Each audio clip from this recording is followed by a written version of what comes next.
Merci de nous rejoindre ici en direct de Forum Franchise. C'est le Flash Franchise, 2 minutes pour convaincre. Et c'est Thomas Atala du groupe La Romainville qui nous a rejoint. Bonjour. Bonjour. Merci Thomas d'être là. Vous êtes responsable développement pour La Romainville.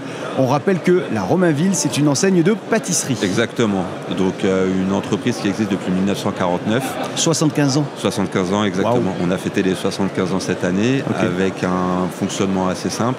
On a un laboratoire unique de production composé d'une centaine d'ouvriers pâtissiers qui fabriquent un peu plus de 50 000 gâteaux par mois, pour vous donner une petite ordre d'idée. 50 000 par mois. Exactement. Et ils sont une centaine dans le... Oui, ça fait du monde et ça fait beaucoup de pâtisseries. Exactement. Et ensuite, ces gâteaux sont livrés directement dans nos points de vente. Et ce qu'on propose aujourd'hui à nos franchisés, c'est d'ouvrir une pâtisserie sans être pâtissier, puisque tous les produits sont fabriqués dans notre laboratoire, qui est centralisé, et sont livrés finis dans leur boîte. Donc le franchisé, demain, aura juste à passer ses commandes, à mettre les produits en vente et à avoir un bon discours de vente pour convaincre nos clients. Et alors, vous avez calculé, parce que 50 000 pâtisseries par mois, ça fait combien par an de, je sais pas moi, de parts de gâteau par exemple ? En termes de parts de gâteau, on aime bien faire le petit calcul tous les ans. L'année dernière, on n'était pas loin des 7 millions à peu près. Ah oui. Donc on se dit qu'on arrive à toucher 10% de la population, mais c'est mentir parce que certaines personnes mangent plus d'une part tout seuls. Ah, vous en connaissez, vous, des gens qui en mangent plus de... Et en fait, la particularité, c'est qu'on a une gamme de produits très large. On va de la pièce individuelle en passant par la pièce montée. On a tous les grands classiques de la pâtisserie française, des tartes, des charlottes, des entremets. Et donc avec une gamme courante disponible tout au long de l'année. Et la majorité de notre activité est liée aux événements, notamment les anniversaires. Tout le monde n'est pas né le même jour de l'année, donc on a une activité qui fonctionne tout au long.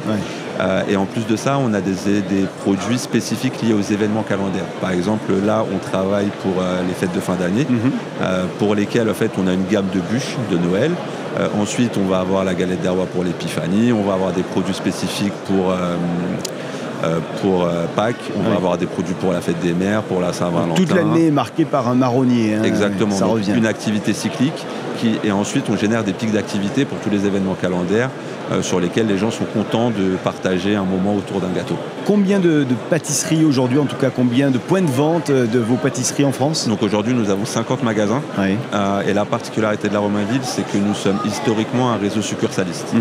Et donc on a pris le pas de franchiser le concept. Donc on a créé le concept, on a formalisé notre savoir-faire. On a travaillé en partenariat avec Franchise Management, parce que c'était important de bien structurer. Donc un cabinet qui vous a accompagné dans cette structuration. Et qui nous a mis en relation avec plein de spécialistes, notamment d'un point de vue juridique, parce qu'il a fallu créer les contrats DIP, contrats de réservation de zone, contrats de franchise, avec vraiment la volonté de créer une relation équilibrée entre les deux parties. Et donc aujourd'hui, on souhaite continuer notre développement succursal. On va le faire là où nous sommes déjà implantés, donc en Ile-de-France et en région lyonnaise. Et l'objectif, c'est vraiment de franchiser La Romainville en province.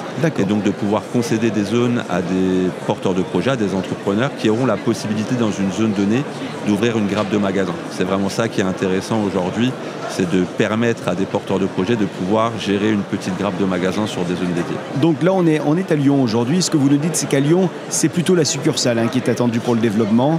Pas forcément la franchise. Non, on peut faire de la franchise à Lyon, on va regarder au cas par cas. C'est plutôt en Ile-de-France qu'on est assez vigilant parce que comme on a déjà beaucoup de magasins en Ile-de-France, l'idée c'est tout de même de continuer notre développement et de donner la possibilité à des porteurs de projets d'avoir plusieurs magasins. Donc en Ile-de-France, ça sera compliqué pour lui de trouver plusieurs emplacements dans des zones où nous ne sommes pas encore présents.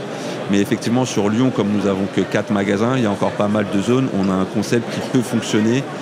On a un outil géomarketing qui nous permet de scorer les zones et d'avoir la connaissance du nombre de magasins qu'on est capable de faire. Sur la région lyonnaise, on est à une quinzaine. Donc il y a encore de la place aujourd'hui pour des franchisés sur Lyon. J'ai bien compris que l'une des qualités que devra avoir la future ou le futur franchisé, c'est d'être gourmand ou gourmande. C'est mieux d'aimer les gâteaux. Il y a quoi encore comme autre qualité que vous recherchez chez le candidat ? Il faut bien connaître son tissu local et avoir des bonnes capacités de gestion. Puisque ce qui va être important, c'est de se faire une bonne équipe.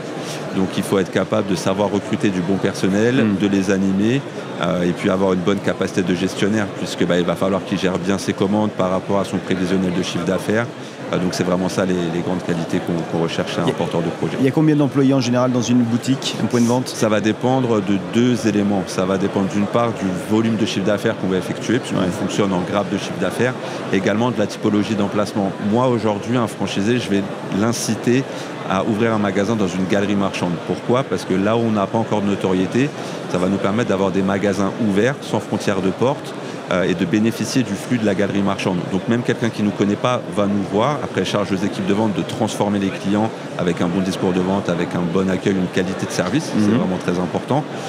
Et dans les galeries marchandes, le point négatif, entre guillemets, c'est que c'est des horaires imposés. Donc pour assurer les amplitudes d'ouverture du magasin, il va falloir qu'il ait au moins 3 voire 4 salariés. Je vois que le temps passe, c'est 2 minutes pour convaincre. Initialement, on a un petit peu débordé. Alors rapidement, les conditions d'accès au réseau. Donc les conditions d'accès, c'est 15 000 € de droit d'entrée. Ouais. Et moi, je parle en termes d'investissement global, c'est 250 000 € magasin clé en main. Dans ces 250 000 €, il y a les droits d'entrée, il y a les travaux, il y a la première commande, il y a le fonds de roulement. C'est vraiment un magasin clé en main. On a tout noté. Mais si on souhaite plus d'informations, on vient vous retrouver ici sur ce salon Avec Forum plaisir. Franchise à Lyon. Merci infiniment d'être venu à notre micro, Thomas Atala. Je rappelle que vous êtes le responsable développement du réseau La Romainville. Merci à vous. Belle journée et bon Forum Franchise. Merci. Et merci à vous d'être avec nous. Dans un instant, la suite de nos interviews. À tout de suite.